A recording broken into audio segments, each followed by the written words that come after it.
आहुरी 2 दिन भिजिब ओडिशा सतर्क सूचना जारी कला पाणीपाग विभाग। तेबे आसंता 2 दिन मध्य ओडिशार विभिन्न स्थान में झड़ तोफान बिजुली एवं प्रबल पवन सह वर्षा हेबार संभावना रही बोली भारतीय पाणीपाग विभाग शनिवार कहिछि। भुवनेश्वर स्थित पाणीपाग विभाग केन्द्रर सूचना अनुसार आगामी 24 घंटा मध्य जगतसिंहपुर, कटक, ढेंकानाल, अनुगुल, देवगढ़ एवं सुंदरगढ़ जिलार किछि स्थान में घंटा प्रति 50 रु 60 किलोमीटर बेगरे पवन बहिबा सहित वज्रपात एवं कुआपथर वर्षा होइपरे बोली कहा जायछि। एही समय मध्यरे बालेश्वर, भद्रक, जाजपुर, केन्द्रापड़ा, मयूरभंज एवं केन्दुझर जिलार गोटे किंबा दुईटी स्थान में प्रबल वर्षा हेबार संभावना रही। संभाव्य पाग परिस्थिति को दृष्टि रखी पाणीपाग संस्था पक्षरु समस्त जिला पई ऑरेंज वार्निंग जारी कराଯାଇଛି। गतकाली ठारू राज्यर अधिकांश स्थान में हालुकारु मध्यम धरणर वर्षा लागि रही। केतेक स्थान में प्रबल अति प्रबल वर्षा मध्य रेकर्ड होइछि। गत 24 घंटा मध्य बारिपदार सर्वाधिक 123.4 मिमी वर्षा रेकर्ड करा जायथिबा बेले जोड़ारे 84.5 मिमी और सुंदरगढ़ रे 70.4 मिलीमीटर वर्षा रेकर्ड होइछि।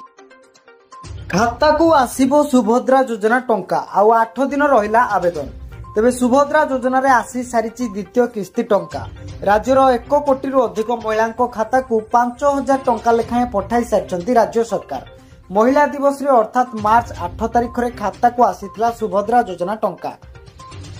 तेबे नुआ आवेदनकारी मार्च 31 हेउछि शेष तारिख। एही तारिख मध्य आवेदन करिले 3टी किस्ती टंका एका बेले होई परिबो। अर्थात हिताधिकारी खाता को सीधा सड़क 15,000 टंका आसीबो। सुभद्रा आवेदनकारी शेष तारिख रही मार्च 31। यापर आवेदन सीमा वृद्धि पाइब नाही।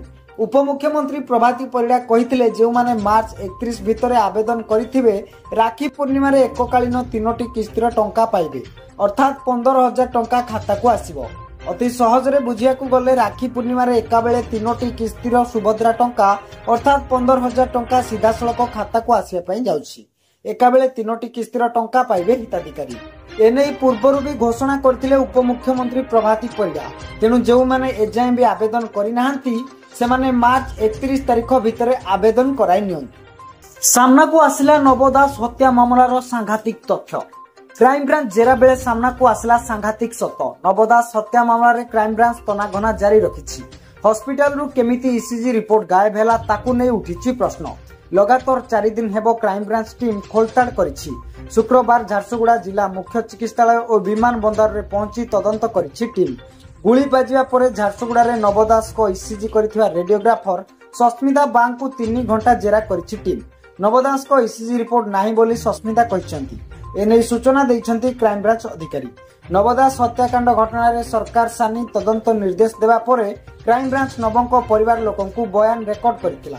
परे हॉस्पिटल, विमान बंदर एवं क्राइम स्पॉट को जाई पचरा उचरा करिया सह तदंत आगकु बढ़ा जाइछि। क्राइम ब्रांच तदंत आरंभ परे मोट 12 जनक बयान रेकर्ड कलानी। पंचम दिन रे क्राइम ब्रांच काहाकु पचरा उचरा करिवो ताहा उपरे नजर रहिछि। देश छाड़िबे पांड्यान। भिके पांड्यान पूर्वतन मुख्यमंत्री व्यक्तिगत सचिव तथा बीजेडी पूर्वतन नेता हेले तांकु नेई एबे भारी चर्चा चली। कारण से राजनीति संन्यास नेबा परे एबे भी नवीन निवास रे रहुथिबा नेई चर्चा चली। खाली एतिकी नुहे बरम से एबे बीजेडी नेतांक सह आलोचना करिथवा मध्य देखिबाकू मिलिछि। तेबे से आईएएस चाकरी छाड़िया परे एबे विदेश जाई चाकरी करिवे बोली कहा जाउछि। ओडिशा छाड़ी पारंती बीजेडी पूर्वतन नेता भिके पांड्यान। राजनीति संन्यास नैथिबा पांड्यान खूब शीघ्र नवीन निवास छाड़ी नुआ कर्म संस्थान रे जोग देबे बोली पल्लीरु दिल्ली चर्चा आरंभ होइछि।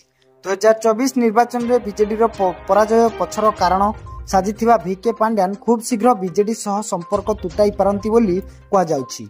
पांड्यान नवीन निवास छाड़िया नै जातीय गणमाध्यम रे चर्चा आरंभ होइछि।